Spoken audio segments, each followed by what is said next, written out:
My whole thing is if you stay ready, you don't have to get ready. You know, my first thought when I got drafted to Raw was of the kids coming behind me in Ireland. You know, chasing Finn all over this globe for 20 years, and I finally caught up with him in the main event of it, one of the big four PLEs.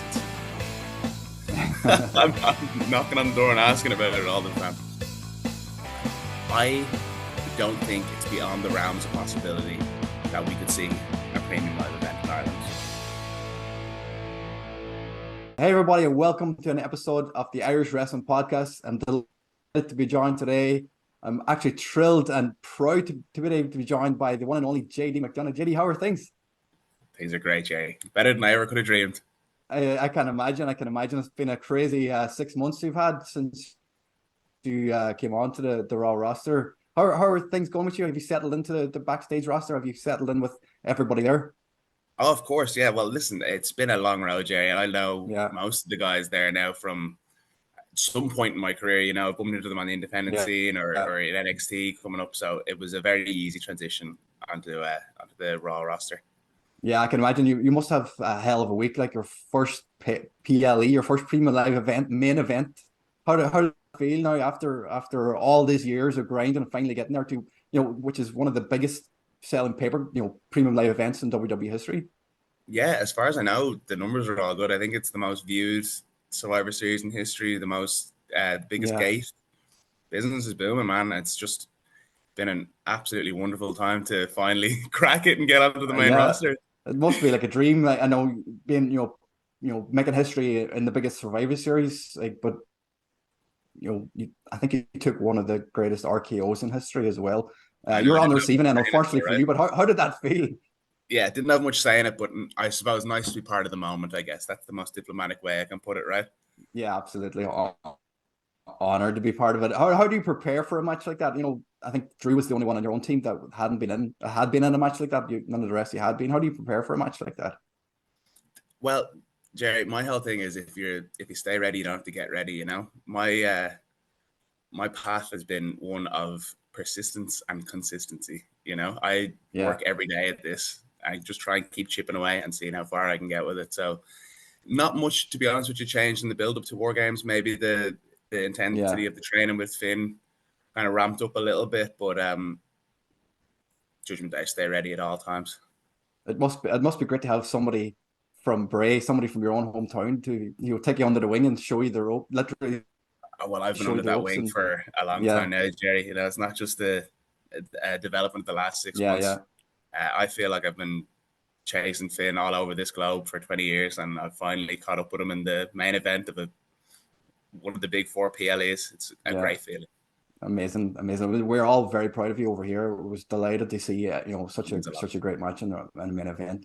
Yeah, and you're on Judgment Day. Just to mention, all the members of the Judgment Day are currently holding gold. Is that the next step now for JD? Believe me, that hasn't been lost on me, and they have all mentioned that. That's the next, I think, milestone for JD with Judgment Day. I want to make sure that everyone in the group they're all dripped out with gold. Yeah, you seem to be the workhorse of the group. So, like the workhorse title, the Intercontinental title, you're very familiar with Gunther. We know. Is that something that you in your view? Are you looking? Listen, I know I've beat Walter, but Gunther seems like a bit of a different animal. He's another guy that's leveled up again. So that would definitely be an interesting one to test myself against, see where I'm at, see if I'm still as good as I was. Would you rather face the Walter from 3 years ago or the Gunther now? Well, the Gunther now is the Intercontinental champion, so I think I'll go for him. Amazing. And obviously, there's a massive European roster there within WWE at the minute, and there's a lot of events. Like we had recently Clash of the Castle, and we had Money in the Bank in London coming up now next year, and next two PLEs like in France and in Germany with Bash in Berlin. How important are these PLEs for the roster? The talent from Europe. It's huge for the European talent. Obviously, I'm determined to get it WWE to look back that way again. NXT UK was such a huge turning point in my career for my development. So if we could get something like that up and running again with NXT Europe, and open up that path between the training schools in Europe and WWE, that would be amazing, because there is so much, the talent pool in Europe is so deep. Yeah. And there is other stars like Gunther and JD McDonagh and Lyra Valkyra that you can find there, Yeah. So yeah, clearly, as you said yourself, Bash in Berlin, and we're coming to France for Backlash. Europe is featured in WWE's medium and long-term plans. So I have no fresh information for you about NXT Europe, but I know that it is coming. I just don't have a date for you. But I promise, Scout's honor, I am I'm knocking on the door and asking about it all the time. I won't say it because it's too easy of a question, like about Pro Park and stuff. I don't think that'll ever happen. You can't really rely on the weather unless it's like, during the leaving certs or people are going back to school. It's the only time you really get a good weather here. But NXT UK almost had that takeover in Dublin. Is it something, maybe down the line that we could see maybe an NXT pay-per-view besides, Jerry, besides the, good old JR said, never say never in the WWE. You know what I mean? Why not Croke Park? This business is so crazy. Yeah. Business is booming everywhere we go, packed to the rafters, 10,000 people plus. Ireland has clearly been a home run for WWE with Finn, Sheamus, Becky, Lyra, myself.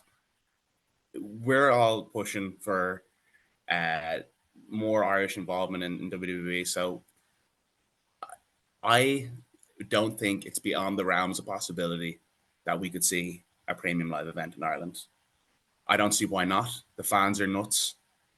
Yeah. Anytime anyone asks where I would like to do a premium live event, or if we go on the road, dream venues, why not Croke Park? Why not the Aviva Stadium? Bring it on. Let's do it. You know what I mean? Just bring loads of umbrellas and we'll be okay. Absolutely, yeah. Yeah. Put a tarp over the roof, it'll be grand. If only we could get something big enough. Yeah. How's it been now? Like, people, how does it feel to have so many people looking up to you? I know you've been in the Irish scene for a long time, and you've taken a lot of people under your wing throughout your time in the Irish independent scene. Like, but now that you're on a big scale, and people, even more people are looking up to you, and they're going to look. I want to be the next, JD McDonagh. That means a lot to me. I attribute a lot of how far I've gotten with the fact that Finn was walking a few steps ahead of me, Yeah. So I knew that it could be done. So why can't I do it? I'd seen someone do it, so why not me? So if I could have that effect on the next Matthew Bullet Smith, Scotty Davis, LJ Cleary coming through, if I can be that for them, amazing. You know what I mean? Yeah.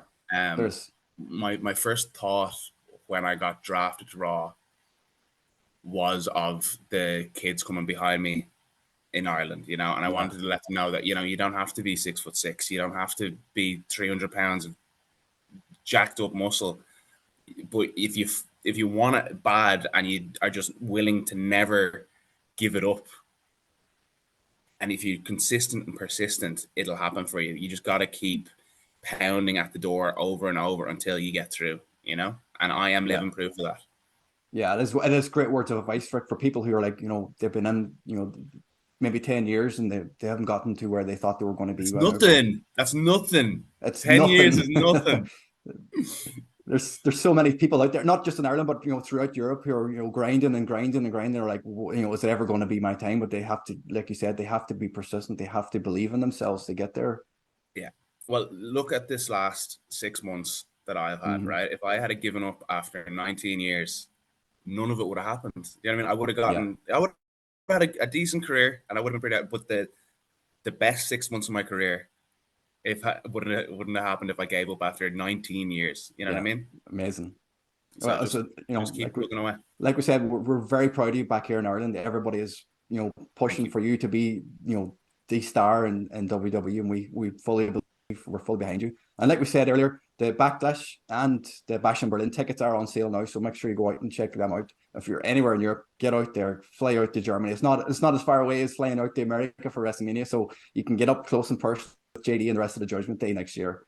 JD, it's been a pleasure. You guys do that, and in the meantime, I'm going to keep on badgering Hunter about getting a premium live event a little closer to home. We'll protest down O'Connell Street and make it happen. JD, absolute pleasure. Thanks for your time. It always is, Jerry. I'll see you again Cheers. soon. Thank you. You too, man. Love Thanks. to everybody at home.